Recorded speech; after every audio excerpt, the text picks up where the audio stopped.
Atur oleh tim sweeper gitu ya. Honda PCX.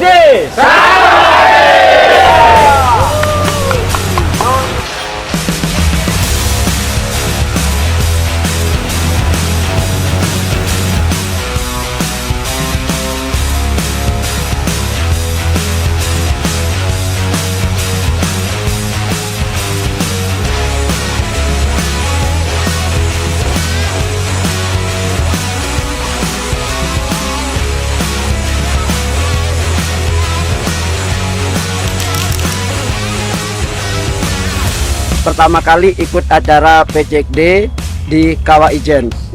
Banyak temen dan perjalanannya seru banget. Apalagi saya pertama kali lewat Kawah Ijen, jalannya belok-belok penuh liku-liku. Saya udah pakai PCX selama 3 tahun. Untuk tarikannya nyaman, motor besar, dan juga secara tarikan di jalan raya bagus sekali. Ini adalah rangkaian kegiatan gathering kebersamaan antara konsumen Honda PCX terutama dengan komunitas PCX serta dengan MPM selaku main dealer distributor Honda di wilayah Jawa Timur dan NTT bersama dealer-dealer yang ada di kawasan Banyuwangi, Situbondo, Bondowoso dan Jember.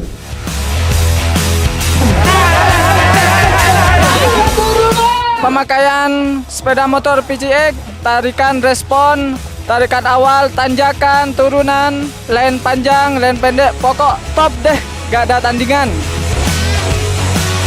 Alhamdulillah dengan PCX ini, dengan kondisi yang sudah lumayan lama, saya masih tetap bertahan di PCX. Karena PCX memang is the best.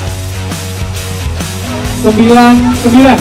Saya gak nyangka dapat Grand Prize dari PCXD. Kemudian terima kasih dari MPM Honda Jatim. Semoga acara PCXD yang selanjutnya semakin meriah. Honda PCXD, mantap! PCXD 2024.